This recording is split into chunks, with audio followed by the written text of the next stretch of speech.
Ah, génial. Je vais voir avec... Alors, à quel nom? Ah, d'accord. Et on fait partie de la LPO du Cher.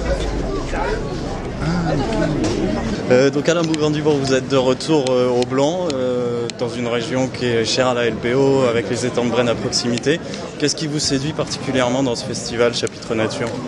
Je crois que c'est déjà la convivialité. Et voyez-vous, conduire une association comme la LPO, où il y a quand même 500 salariés, des dossiers de plus en plus techniques, la nécessité d'être donneur d'alerte, de montrer du doigt, etc., eh bien, c'est le bonheur d'un peu de paix, d'un peu de culture respectueuse partagée par le plus grand nombre, et puis des gens formidables dont on parle finalement pas suffisamment, qui font un boulot extraordinaire.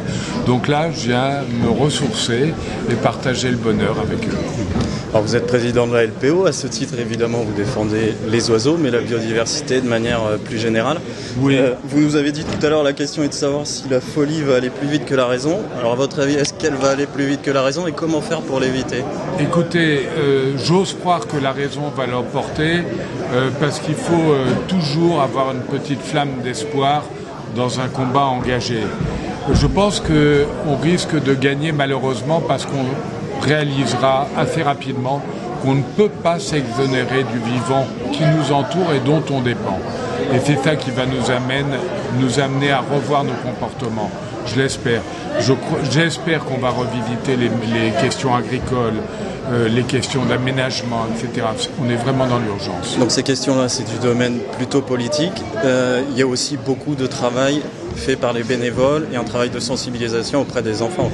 Oui, alors les politiques ont leur rôle, mais on reste citoyen et on peut être éco-citoyen. Et à la LPO, on a 5000 bénévoles qui font un travail remarquable, notamment auprès des enfants. On sensibilise à peu près 100 000 enfants chaque année et je suis convaincu que les gamins qui ont découvert un tétard, un insecte, observé un oiseau, appris que le martinet dormait dans le ciel, eh bien ces gamins-là seront respectueux du vivant qui les entoure dans l'avenir.